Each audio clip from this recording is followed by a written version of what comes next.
He's had back-to-back wins in Argentina, Cyprus and Greece.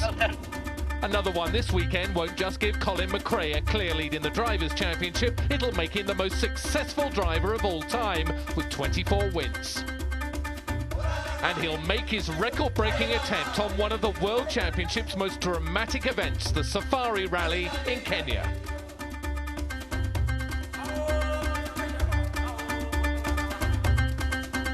Safari is one of rallying's toughest tests, a rigorous mix of big game, rough stages and rugged rocks. It's also one of the oldest, started in 1953 to celebrate the Queen's coronation. In the past, it covered a vast expanse of East Africa. Today, it's more compact, but make no mistake, the distances covered are still huge. Stretching from the equator to the south of Nairobi over 3 days, the rally covers nearly 3,000 kilometres. There are 12 gruelling stages. As always, the driver who completes these in the fastest time wins. It's a rally with unique hazards. Stages are open and anything can wander into the path of the oncoming cars. To warn the drivers, each World Rally car has its own helicopter to spot traffic. Surfaces change dramatically. There are slow, winding, rock-strewn roads, and there are 200-kilometre-an-hour straights. If the roads are dry, they're dusty. If they're wet, they can hide metre-deep potholes. To stop the engines drowning, snorkels are fitted. But it's the mixture of danger and speed that makes surviving Safari one of driving's toughest challenges.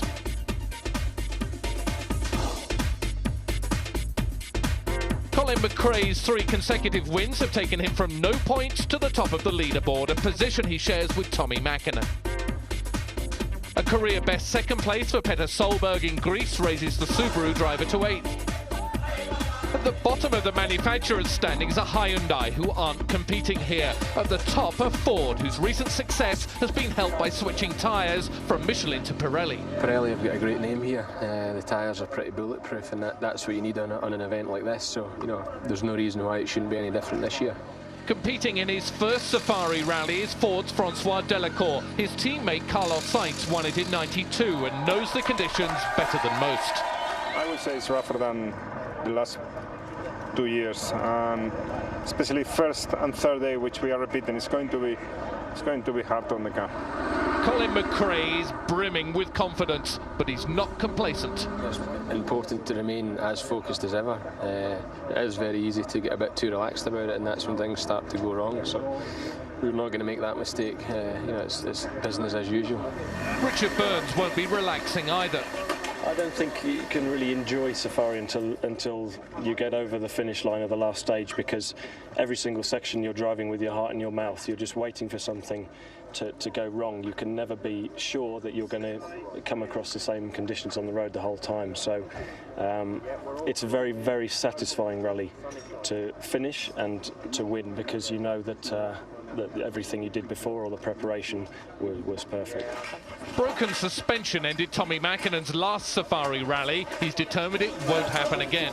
Yeah, we have done some test session here and it was very good. Our car seems to be very reliable and our suspension has improved quite a lot since last year. And we have also new tyre which seems to be strong as well. I feel very confident. Marcus Grönholm has almost certainly lost his world crown after scoring just 4 points this season. He's hoping to improve here. During the test, yes, we were trying to go fast. But of course, it's some very rough parts. You cannot go fast, so you have to go slowly sometimes and then fast again. So that's quite difficult. Peugeot shocked everyone when they announced part-timer Harry Rovanperä as nominated points driver at Safari, and not teammate and ex-world champion Didier Auriol. If I look the result, I am nearly always on the podium. So normally I have a good speed here. So I was disappointed. Back again this year are Skoda. Their usual team of Armin Schwartz and Bruno Thierry are joined by a third driver, Roman Cresta. 3 days then of marathon rallying African style. Day 1 and 4 stages run to the southwest of Nairobi, the longest almost 130 kilometres, but even the shortest still a whopping 50 kilometres. As championship leader, up first is Colin McRae. On the same number of points, but with less wins, Tommi Mäkinen runs second in this fierce battle of the rally giants.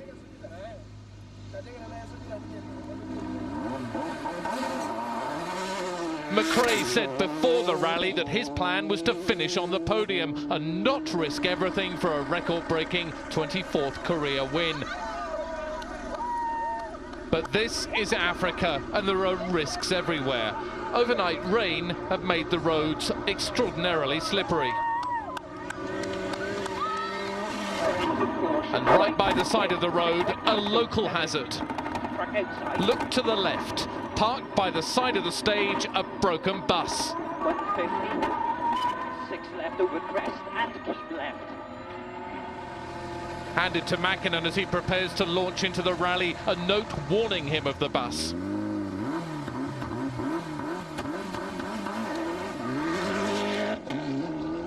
The start of the stage was drier than the end, and rising from the rear of Mäkinen's Mitsubishi, a plume of red dust. Top speed across the plains, a massive 200 kilometers an hour. Out of sight, but at 180 kilometers an hour, Mäkinen got the fright of his life when a huge bird of prey flew out of a bush and right into the Finn's windscreen.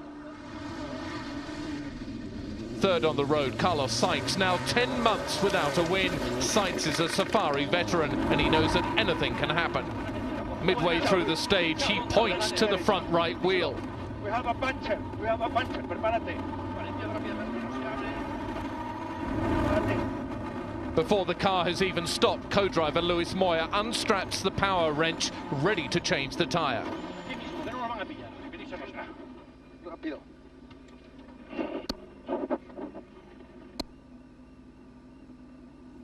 Back at the stage start, Armin Schwartz in the lead Skoda.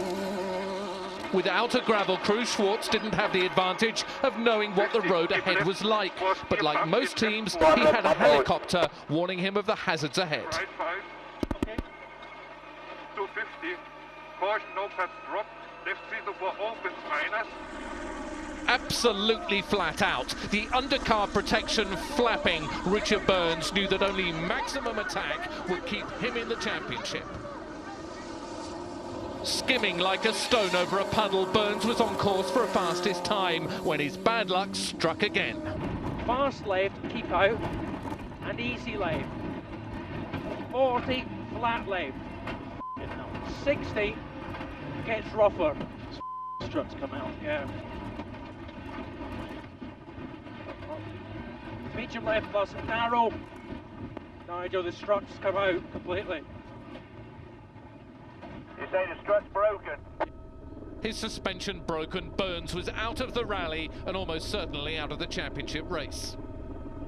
10 kilometers ago, the left front strut started going soft, so the front was bouncing, and we carried on, hoping it wouldn't get any worse, but clearly it has, and eventually the strut just broke up. That's it.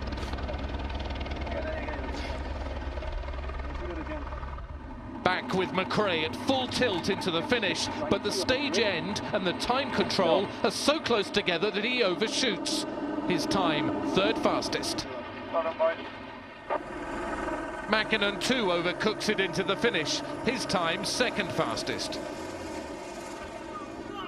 But to get his time verified, he has to turn around and go back to the time control. Still out on the stage, Harry Rovanperä had backed right off. 2 punctures had left him vulnerable, and Peugeot just wanted to get him to the end.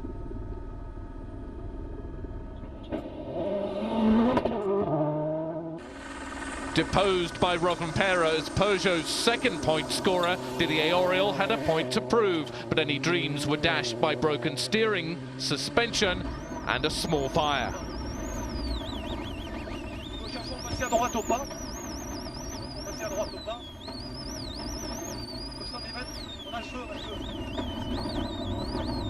It's burning, shouts Auriol, but after the fire was put out, they were able to restart. Fifth last year, Petter Solberg set 4th fastest time over the 117 kilometres of Alta Pesci.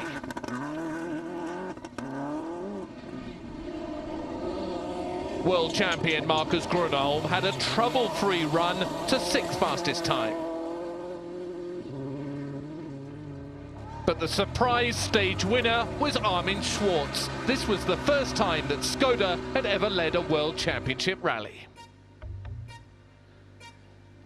Confirmation of Schwartz's lead, 4 seconds from Mäkinen. Colin McRae just half a minute down. Petter Solberg 4th from Seitz. Armin Schwarz.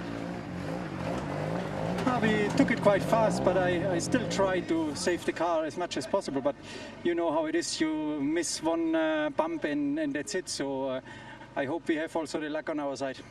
His Mitsubishi coated with feathers, Mäkinen knew his bird strike could have been worse. We were lucky. About 15 kilometers before the finish, big bird jumped from the bushes and straight the windscreen, and but lucky it was very top cone. It didn't came in completely because the speed was about 180. It was long straight, and if a little bit further down, I think it could come straight in, and that would be end of a whole rally, I'm sure. Started just very steady and just tried to make sure we didn't have any problems, and it worked out.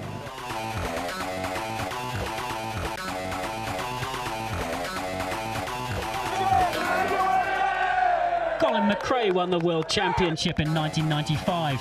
He'll become the most successful driver ever, with 24 WRC wins if he succeeds in Kenya. But his life is not all driving and fast cars. Relaxing on the sea is just as important. Everything we do, it's got speed involved in it somewhere. You just get used to it. It's like a bit of an addiction. You need to have so much of it every day. Obviously, as much as we can, we like to relax and have a bit of fun. And it's sort of one extreme to the other. When you're on an event, it's so intense for that 3 days. It's great just to get away from it and completely relax and not have to think about anything. And it's even better when you phone home and it's pissing down with rain. I quite enjoy doing things that work the mind and keep the concentration up. And I think it's all good for the job at the end of the day.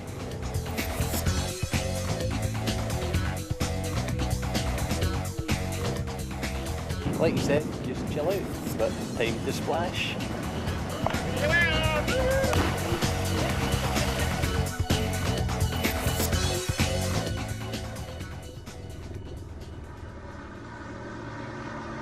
Spots of rain over the Yungong Hills made famous in out of Africa, and ploughing the first furrows through this fertile land, Colin McRae, deliberately his speed not at maximum. It's hard as it is to finish this rally without trying to win it. McRae was 3rd on stage 2 and 3rd overall. Mäkinen had no such reservations about gunning it. He was fastest on stage 2, but more importantly, he was now leading the rally he last won in 1996.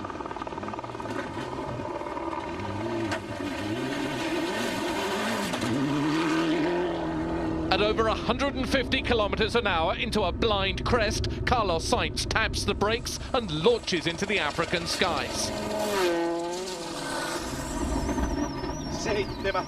Rovanpera's problem was still tyres and suspension. Already he was 4 minutes down after stage 2.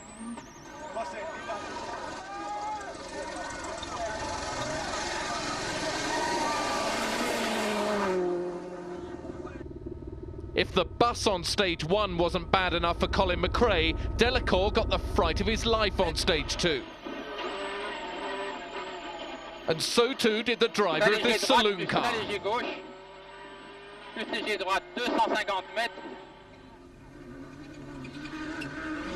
Fourth overall, 2 fathers-to-be, Petter Solberg and Phil Mills. Their babies both due on the same day in December. Now that's teamwork.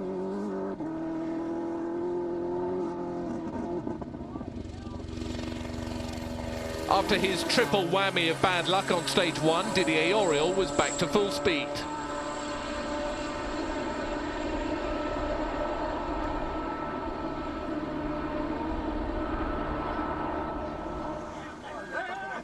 Frustrated by the fragility of his Peugeot, Markus Grönholm wanted to attack, but his co-driver Timo Rautiainen told him to slow down. Grönholm was sixth, but he knew he could do better. 24.56. Kiitos Basti, mä vaihdan vitoselle. Stage is clear for Markus.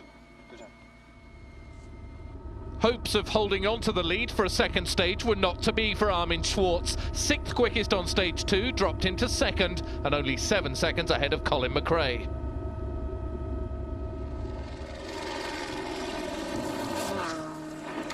A puncture threatened to put Toshi Arai out of the rally. Ben, I think you're about to lose the tyre. Maybe you should change or consider going slowly, over. Advice came from on high. Supervision, what we should do, whether we should change or stop.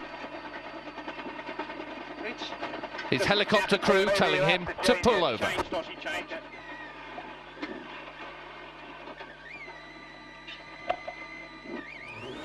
Unable to match the speed of his Skoda teammate, Bruno Thierry was 9th overall.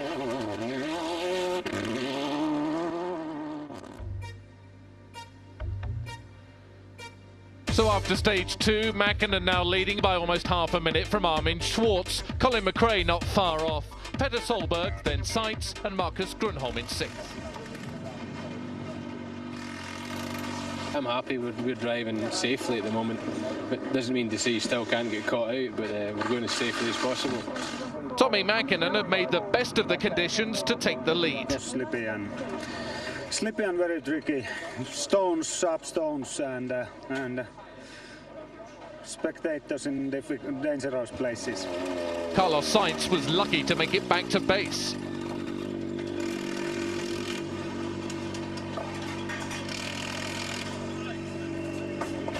And at Subaru, Burns had a new job. So you talking to Richard just a few minutes ago. Has he given you any advice? He's gonna help me to be in the helicopter. But I'm very appreciative of that he offers himself for that, and we have to do the best for the whole team, you know. Stage 3 and Orion, 112 kilometers of classic African rallying. But McRae was in trouble. At high speed, the death rattle started from the front of his Ford.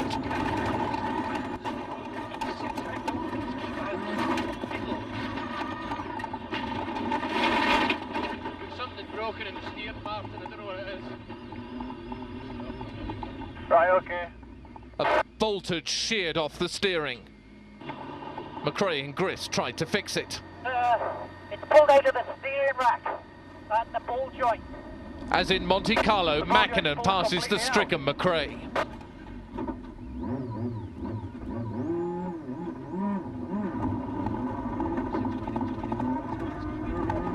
McRae's back on the road again, but once again the steering breaks, this time catapulting him off through a fence.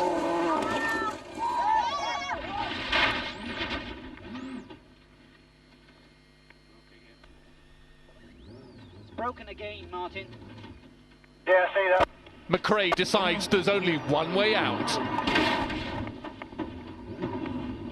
McRae is just 200 meters from the stage finish. His wheels pigeon-toed, he desperately tries to reach safety. Passing McRae, his teammate Carlos Sainz, but there's nothing he can do. The Scot is out of the rally. Colin, can you explain what happened? The steering rack broke.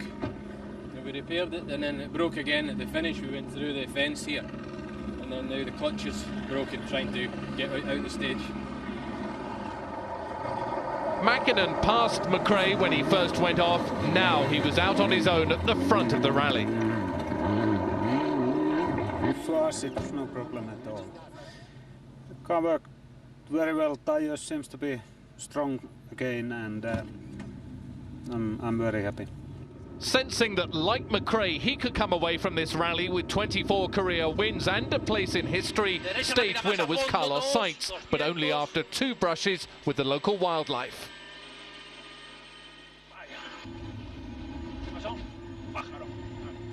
Wasn't too bad, not the roughest section, so not too bad for us. Yeah, went quite okay, no puncture this time. On the move up the leaderboard, Harry Rovanperä was now up to third with McRae out.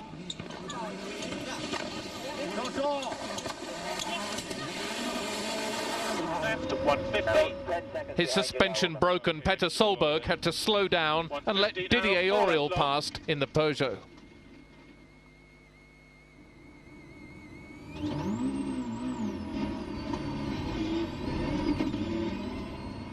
4 left long tightens, very right at big hole, 500 over kinks, 400 now, keep left over small bumps, uphill.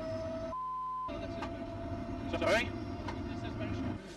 Trying to keep out of trouble was Freddie Loix, who 2 years ago had a huge crash here. But there were big problems for Armin Schwarz.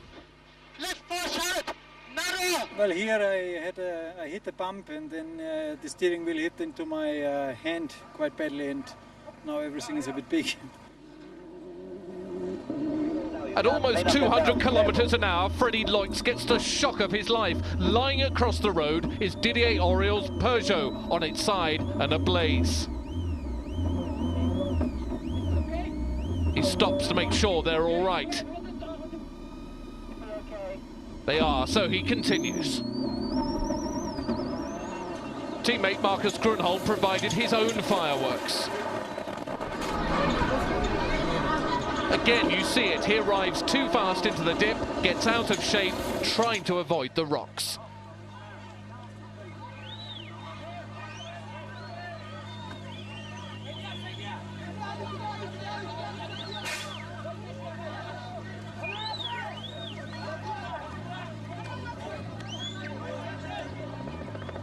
Even with an army of helpers, Grönholm looked in dire straits.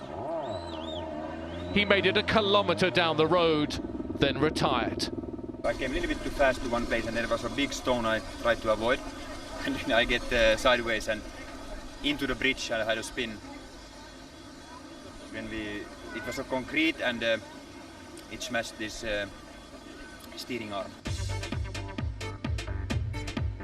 So by avoiding trouble, Tommi Mäkinen leads by 1.5 minutes from Carlos Sainz. Third is Harry Rovanperä in the last Peugeot. Just out of the top 6, Bruno Thierry and Freddie Loix. But the luckiest man alive, Didier Auriol. It's a stupid mistake. I mean, it's the wind in the helmet. I listen very bad note. And Johnny give me the right. Yeah, it's after I understand. You know, when I say okay. It was a wrong note, I listen. Okay. It's life. Riding high, the flying Finn, Tommi Mäkinen. It was excellent, no problems whatsoever. Last stage we take a little bit steady at the end because it was so rocky and rough. I didn't like to push too hard because it's always hard for the car. We can keep going, no problem. You're about 1.5 minutes down on Tommy. What's the plan for tomorrow? Well, I think there is only one plan. Go for it and see what's happened.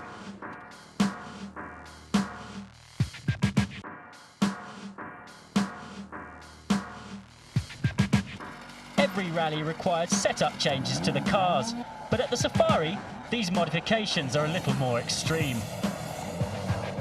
The Safari Rally is one of the most grueling and difficult events in the championship, and suspension travel is the key. There's two main factors. Of course, the ride height, merely due to the massive forces from hitting just the huge potholes, unbelievably deep.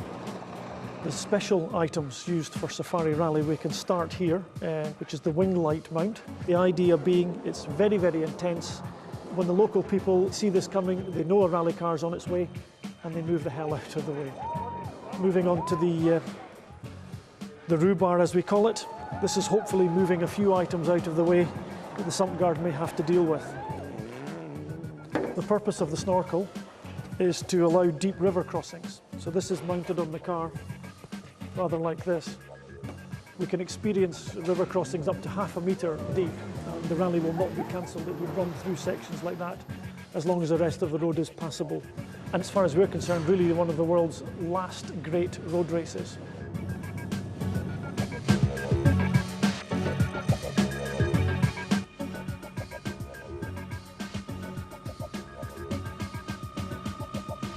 Day 2 and the rally heads north, straddling the equator, 5 stages, including the longest one of the rally and of the year, over 120 kilometres and just after dawn, a rude awakening. The rains from Day 1 had left the stages smothered in a metre of mud. Mäkinen was first into the mud bath, and even though he was the only driver with up-to-date news of the conditions, he still took it easy on the year's longest stage. Carlos Sainz started Day 2, sensing he could catch Mäkinen and take that record-breaking 24th career win. But 5 rally stars fell on Day 1, and Sainz was the first in trouble on Day 2.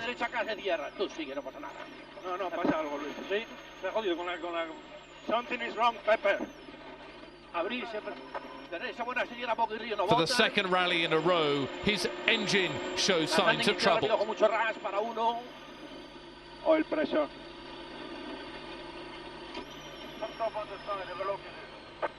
Sainz does as his engineer Pepper tells him and pulls over to check under the bonnet, but already there's an air of resignation in the Spaniard's body language. Sainz is victim number 6 on the Safari Rally. It's happened exactly the same than in Greece, starting 3 cylinders, like 1 piston went. But again, I repeat, the front is no problem at all. It's nothing, it's intact. With Sainz out, Harry Rovanperä moves up to second in the last remaining Peugeot. Twice the Finn fish-tailed off the muddy lake and into the bushes.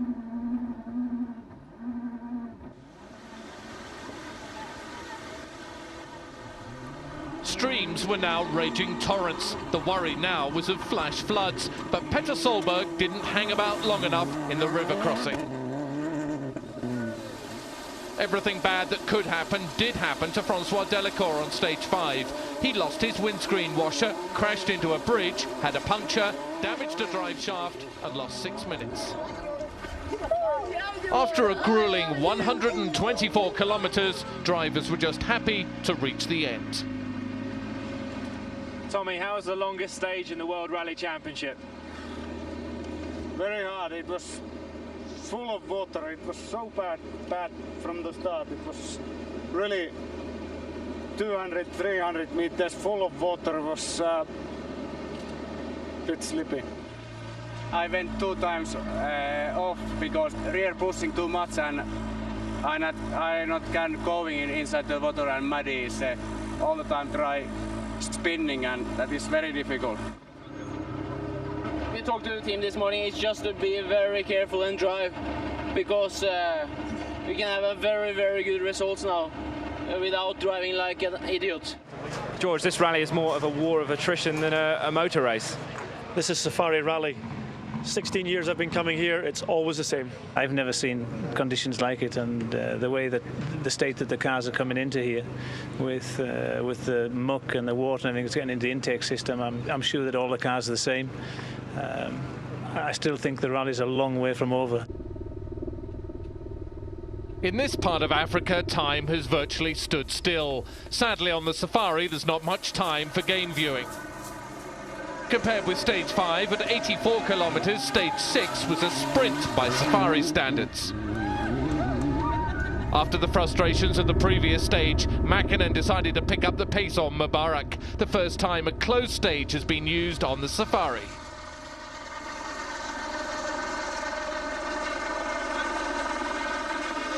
For a car that many said wouldn't even finish day 1, Rovanperä's Peugeot still looks strong, but the team had told him to back off rather than risk retirement.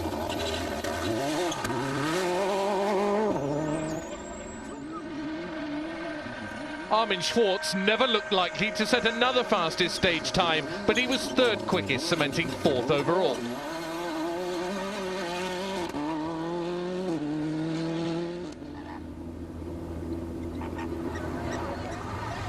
Bruno Thierry still had hydraulic problems in the second Skoda, but for once the Belgian was ahead of his compatriot Freddie Loix.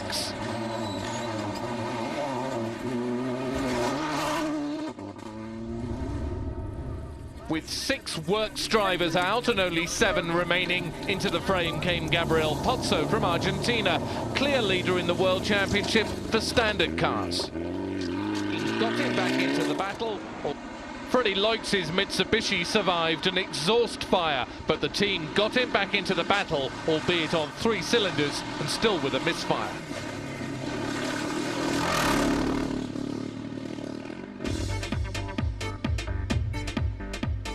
So at the end of stage 6, Mäkinen leading by just over 5 minutes. Petter Solberg now trying to push for Rovanpera's second place. The sight of Mäkinen returning unscathed was now becoming a familiar one.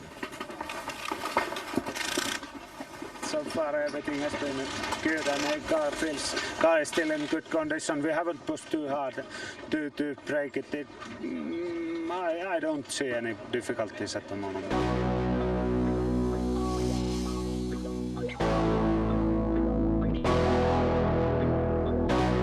The Safari Rally is different in every sense to any other rally.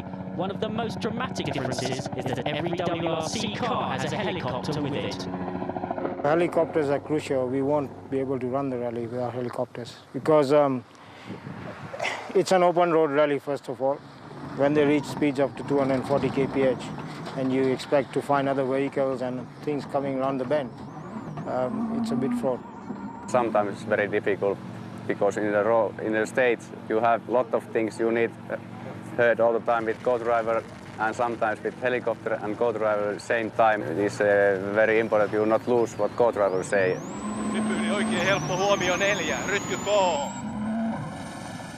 At the same time, the 2 guys in the air are having to concentrate on what they're doing.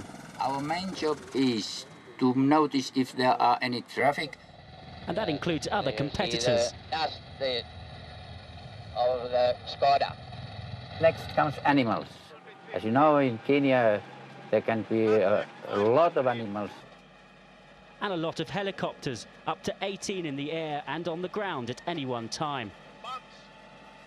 This is also the problem because of the other helicopters that we've got to be following the road and looking out for other helicopters in the air. I hope the pilots know what they do.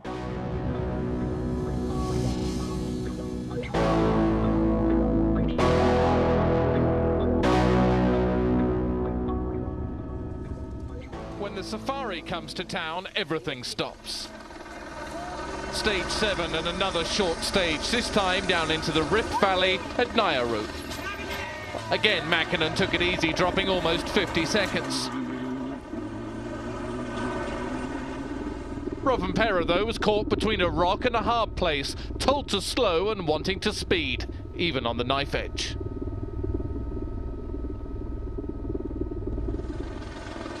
Solberg, too, tiptoed down the mountain, the drop to the side, hundreds of meters down. But once on the valley floor, Solberg gassed it. On board with Armin Schwartz and Manfred Hiemer. He had been just 38 seconds ahead of Delacour, but now the gap was back to over 2 minutes. But the going was rough. 120, keep left. Francois Delacour was 3rd fastest on the stage and determined to wrench 4th from Schwartz. Thank you. Cheers. Stage 8 and the fastest, muddiest bobsleigh run in the world. Tommi Mäkinen skipping over the mud and stones as if they weren't even there. But Mäkinen was lucky to be in the stage at all. Test driver Lassie Lampi spotted a loose brake pipe as Mäkinen was about to leave service. But Mäkinen hits a bump and hits trouble. A prop shaft feeding power to the wheels breaks, and panic on the faces of Mäkinen and Risto Madison-Mäki. But Mäkinen has the luck of the devil and survived to set an amazing 3rd fastest time. Riding with Harry Rovanpera in the Peugeot, and look at this for a lesson in car control.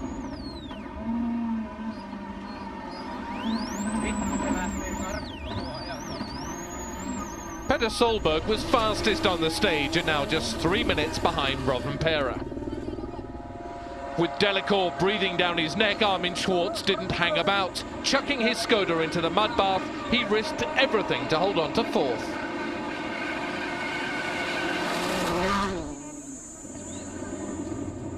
Inspired by his teammates' performance was Bruno Thierry, 6th fastest in the second Skoda.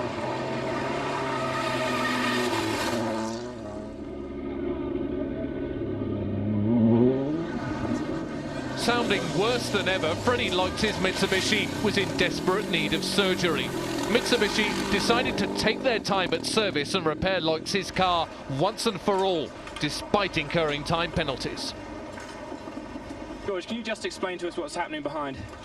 Well, Freddie's got a broken head gasket between 2 cylinders, so he's been driving a 2-cylinder car all day. And the car started to overheat a little bit. It was actually surviving fine, but now we're having to change it in a 20-minute service. The engine fixed, Loix's job now to pick up the last points on offer for 6th place. Stage 9, and a catalogue of disaster for the top drivers. Despite a spin, Mäkinen was over a minute faster than Rovanperä on the final stage, his lead seemingly safe. Rovanperä was lucky not to go out after he rammed a gate post. 300. Just when he had a chance to catch Rovanperä, Solberg's suspension broke. The punishment had opened Mäkinen's roof like a sardine can.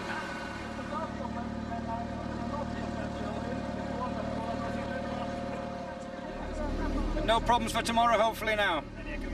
Not at all. You're driving for 2nd place now tomorrow?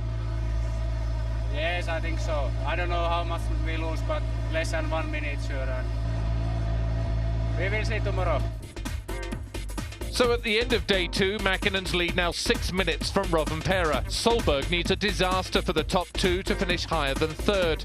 Still hopeful of a top 6 finish, Loix and Pozzo.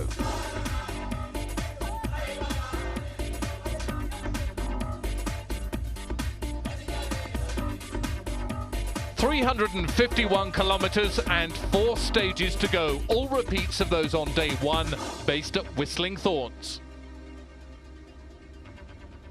Over the stages, heavy cloud lined the skies, preventing all but Mäkinen's spotter helicopter from flying. Mäkinen and Rovanperä wondered when or even if the rally would start. The organisers had said before the start that without helicopter safety, they wouldn't run the stages. But with Mäkinen's chopper on site, the leader was allowed into Alta Pesi. The helicopter cover is crucial. They warn the drivers of the cars, people and wildlife on the road ahead. With a new turbo, the Finn had a real boost. He set a blistering pace, even though this time over Alta Pesi was a lot rougher than day 1.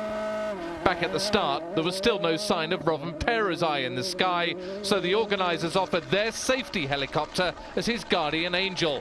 Fine in practice, but without a radio link, it was of little use. So understandably, Rovanperä backed right off. At the start, a multi-million-dollar traffic jam. The team's helicopters still unable to fly.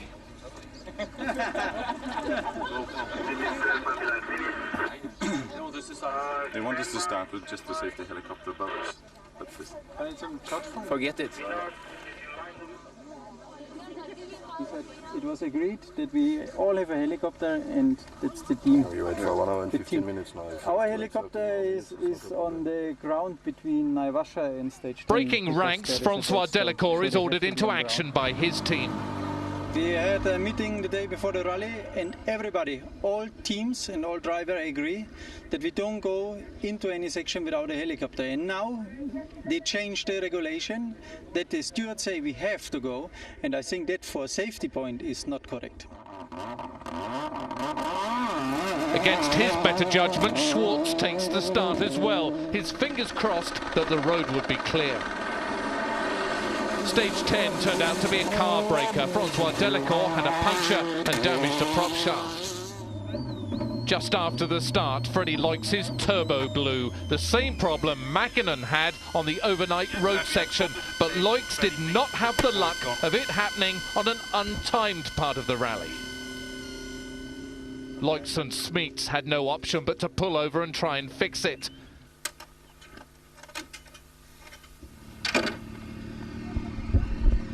I don't know exactly, but must be something wrong with the turbo, and we tried to fix it. We'll see now if it is working. Good luck. He had to stop again 4 times, but he did make it out of the stage. Solberg's Subaru was making horrible noises from one of the front wheels, and the Norwegian knew he was in trouble, especially when the front wheel shoots into the distance. Losing a wheel is the moment every co-driver dreads. Shall you try to go and sit on the back just to see if we can get it? The wheel and everything. We just try.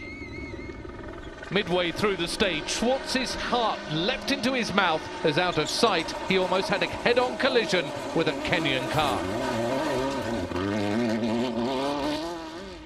Phil Mills didn't spend very long on Solberg's boot lid. It was just too dangerous. The only option now to try and fix it. But it's clear the damage is too bad. Joining Solberg, his spotter, Richard Burns. And I didn't hit anything. Been worked so hard the whole rally and been so calm and gone so perfect. And now this will happen now on the first stage, on the third day. It's very, very... it's not fun at all. Behind the big boys fighting for 7th, teammates Gabriel Pozzo and Marcus Legato.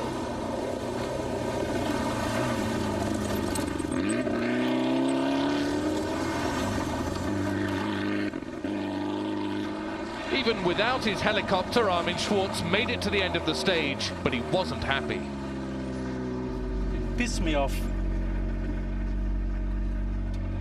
When they say it is a helicopter available, there must be a helicopter available. So we went now through the stage without a helicopter. And then getting the helicopter in the stage with all the... At service, long faces at Subaru, all 3 cars now out. It can be a soul-destroying rally, this one. And you can never relax, even to the end of the last stage. And Tommy will still be biting his nails, I'm sure, for the rest of today, because it's always ready to bite you, this rally. Delacour's car needed some emergency repairs before the next stage. The prop shaft has been rattling around in the tunnel, and what's been the main concern there is that it's actually fractured all the metal around the tunnel, and we've had to weld the tunnel up so as we can actually install a new prop shaft. But otherwise, that's what's really made him late leaving the service. With the rally running behind schedule, stage 11 was cancelled. The final 2 stages of the rally, and Tommi Mäkinen is running at full speed, taking huge risks. Just before the end of stage 12, Mäkinen puts a wheel into a deep hole. Again, he survives. For Rovanperä, 2nd place was more than he could have dreamed of at the start. But of all the rallies in the world, the safari really isn't over until it's over. A puncture right at the end forced the Finn to slow down. Catching Rovanperä fast, Francois Delacour. In the closing kilometres, he runs into the thick dust fog thrown up by the Peugeot. He shouts at his helicopter, who guides him home. He thinks Rovanperä should have pulled over. Pretending to be Gilles Panizzi, who thumped another driver after he got caught in dust, Delacour jumps out and throws Rovanperä a playful punch. With Solberg out, Schwartz is 3rd, giving Skoda their first podium finish on a world rally. But the price of success is pain. Skoda ran out of shock absorbers, and so both drivers were not having the most comfortable of rides. Parked by the side of the road, Rovanperä passed by Schwartz. But if the punishment was bad for Schwartz, it was worse for Bruno Thierry. Twice his power steering failed, and his body was showing the signs of driving a 1/3 of the way down Africa. At the final service, Thierry was in a state of collapse, helped from the car by his doctor, his body screaming for mercy after being torn apart on the last few stages. With a car like this, it's very, very, very hard for him, so I hope we can manage to start the last section. But I asked him, stop on the stage, stop on the stage. He said, okay, I'm still okay, but at the end he nearly failed. And for sure we managed to come here to see the physio. And miraculously, possibly foolishly, 20 minutes later, he almost sprinted back to his car, encouraged by Ford's Malcolm Wilson. Now just 71 kilometres between Thierry and a well-earned 2 points and a well-earned rest. Off the sickbed and into the stage, Thierry was clearly not as alert as normal. Twice, Stéphane Prévost warns him of a danger ahead. 70. Attention, Cassie deuxième. Attention, Cassie deuxième. Oh, oh, oh, Bruno! At over 100 kilometres an hour, Thierry buries the nose in a hole big enough to lose the car. But worse, Prévost has hurt his back and the car is on fire. He tells Thierry to stop and tells him he's an idiot.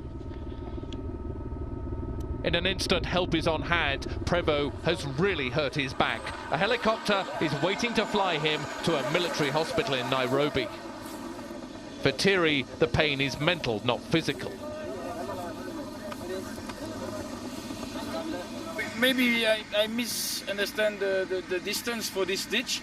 Brake a little bit late, and we hit this ditch a little bit too heavy. But suddenly Stéphane told me straight away, my back, and then I stopped on the left side. Thierry's loss was others' gain. Freddie Loix taking 5th for all that toil and trouble. And the man from Córdoba, Argentina, Gabriel Pozzo, taking 6th.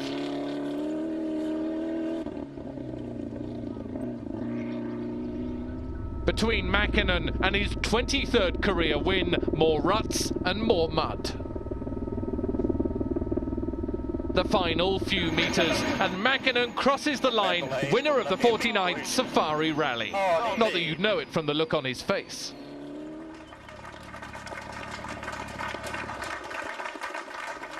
At last, a smile.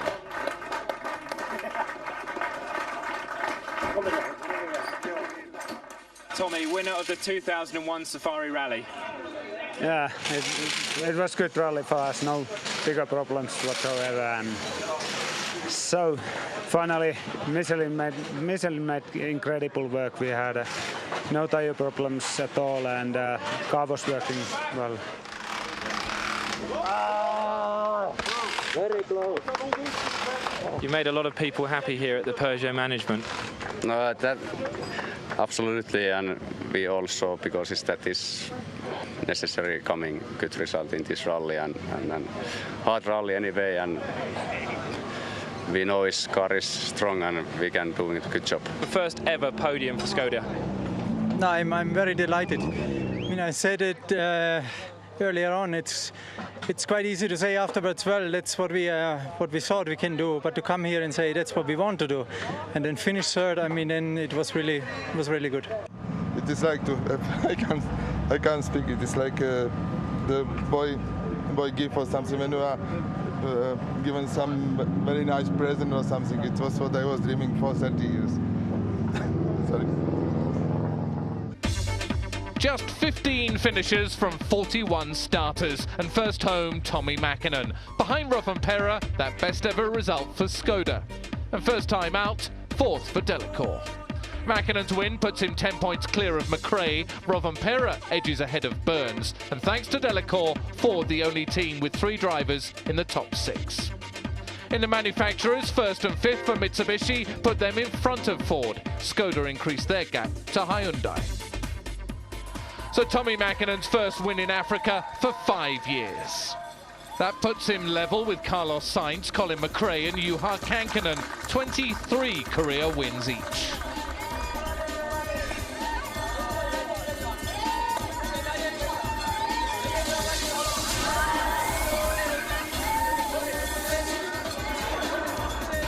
Another month and another rally. Next up, the Rally of Finland, an event of high jumps and high speed. And it's Tommi Mäkinen's home event, and the Finn certainly looks as if he has his sights set on a record 5th title. From the equator to Scandinavia, the contrast with the Safari couldn't be greater. But from deepest Africa, goodbye.